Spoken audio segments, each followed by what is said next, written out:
যারা আমার ওই আগের আইডি সেলিম জানি সানিতে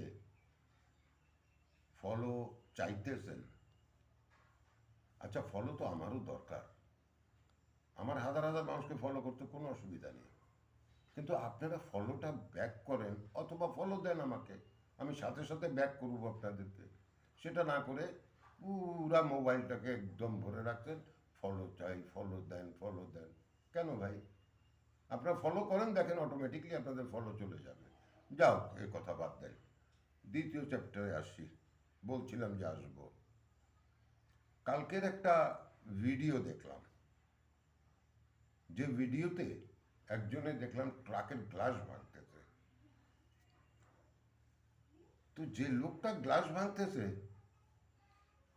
তার ঘরে ভাত আছে কিনা সন্দেহ, যে গ্লাসটা সে ভাঙছে এটা সে কিনে দিতে পারবে কিনা এটা বলার অপেক্ষা রাখে না। তার পাশে যে ভদ্রলোক এই ভিডিওটা ছাড়ছেন, আমি ওনাকে বলতেছি, আপনি প্রতিবাদ করেননি কেন? ভিডিও ছাড়ার আগে প্রতিবাদটা করতেন, তাকে থামাইতেন।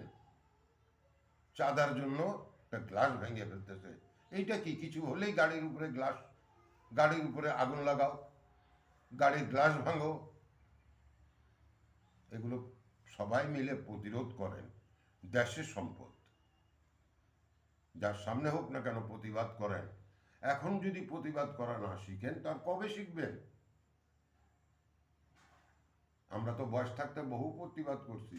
আজকে দেশ যেখানে দাঁড়াইছে, অনেক অনেক কষ্টে এই পর্যন্ত আনা হয়েছে। বুঝবেন না আপনারা, কারণ আপনাদের সেই সৎ সাহসটা নেই প্রতিবাদ করার।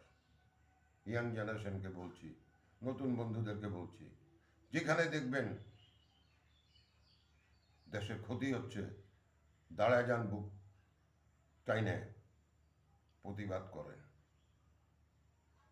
ধন্যবাদ।